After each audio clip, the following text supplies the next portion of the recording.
नमस्कार दोस्तों, स्वागत है आपका आज के हमारे वीडियो में। हम देख रहे हैं कल हुए बीएड अथवा बीएड एग्जाम के हिंदी क्वेश्चन का हल। ठीक है, कल जो हमारा एग्जाम हुआ है हम उसका हल देख रहे हैं।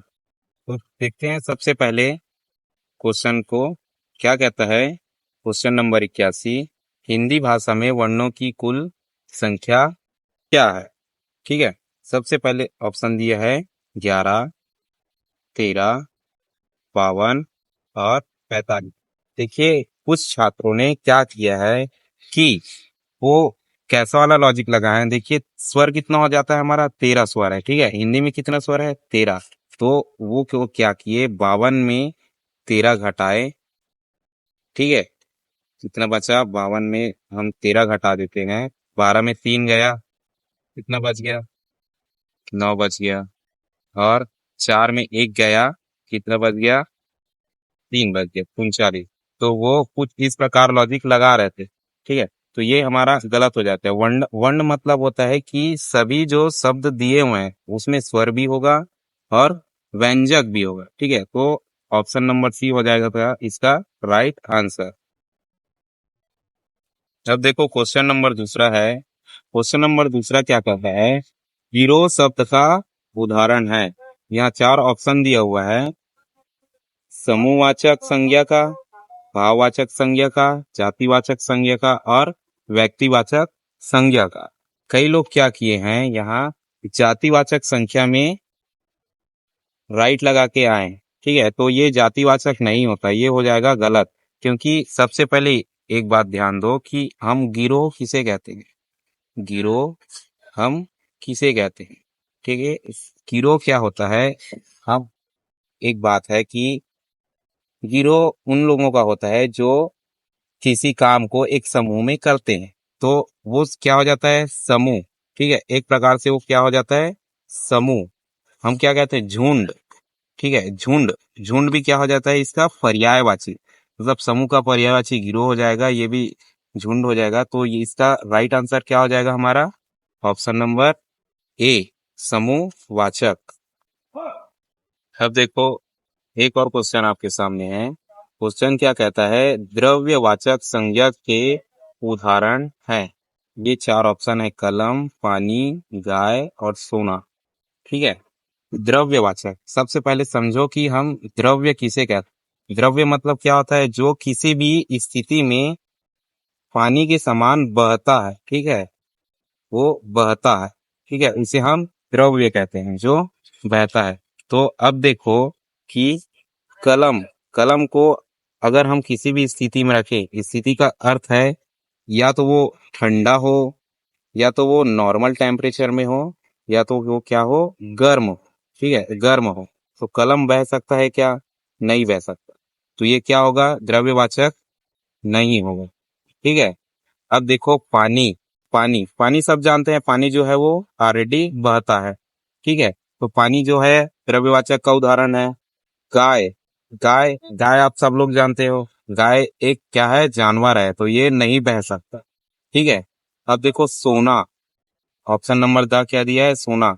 सोना क्या होता है, एक टेम्परेचर पर अत्यधिक ताप पर वो तरल हो जाता है, तो वो बहने लगता है। ठीक है, तो क्या है, ब और द द्रव्यवाचक का, द्रव्यवाचक संज्ञा का उदाहरण है। तो अब ब और द कहाँ दिया है, या देखो ऑप्शन नंबर बी, ब और द।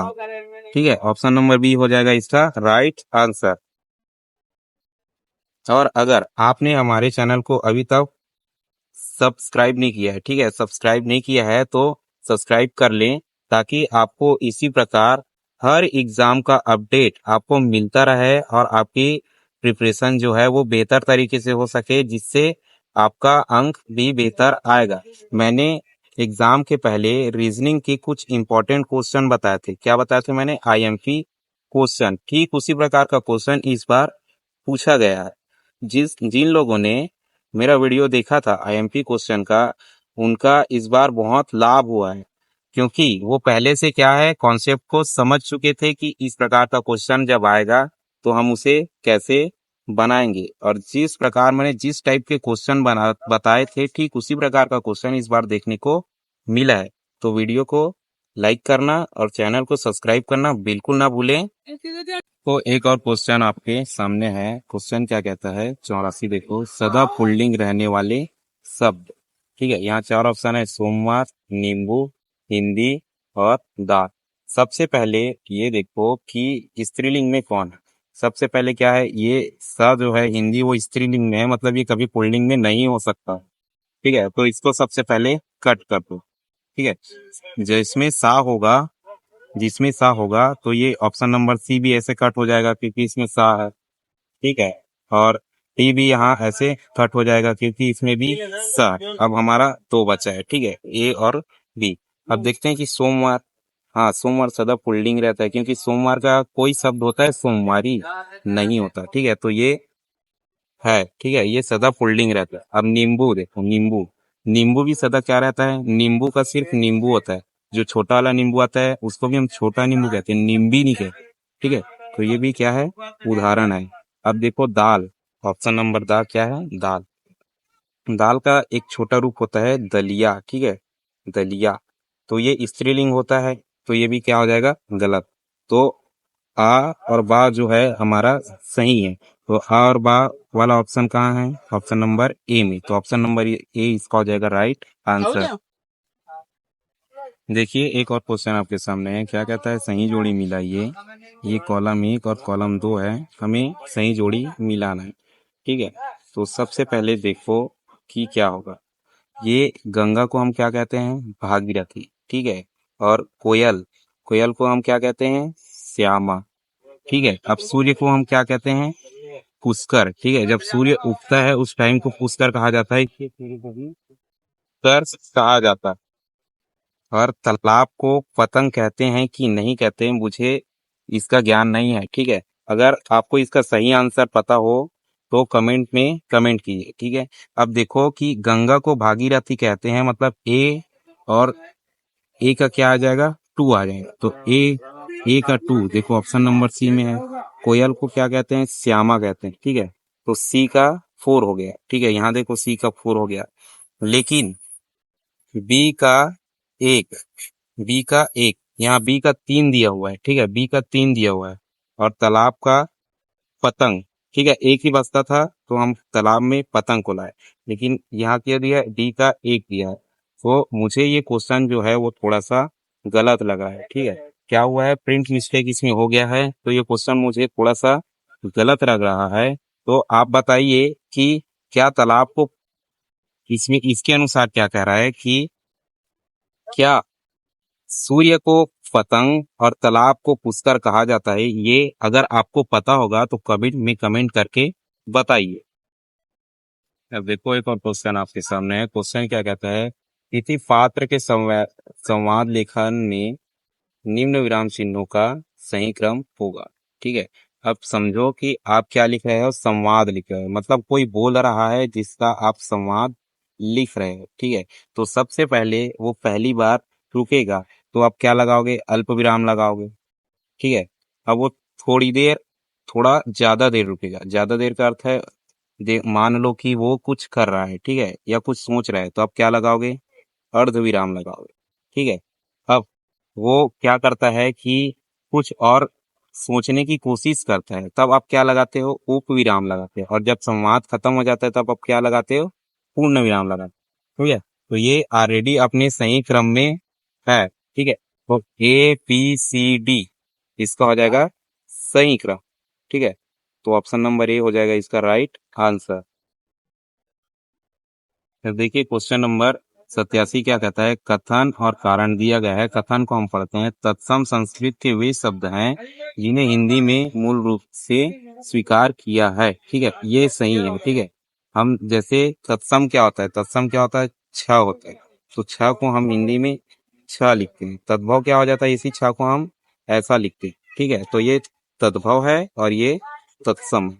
ठीक है, तो ये हमारा हो जाएगा सही। अब कारण पढ़ो, तत्सम का शाब्दिक अर्थ ही है अनेक समान ज्यों का त्यों। ठीक है, तो सबसे पहले देख सबसे पहले देखो कि ये तो हमारा सही था। ठीक है, ये हमारा क्या था, सही था, लेकिन तत्सम का शाब्दिक अर्थ ही है।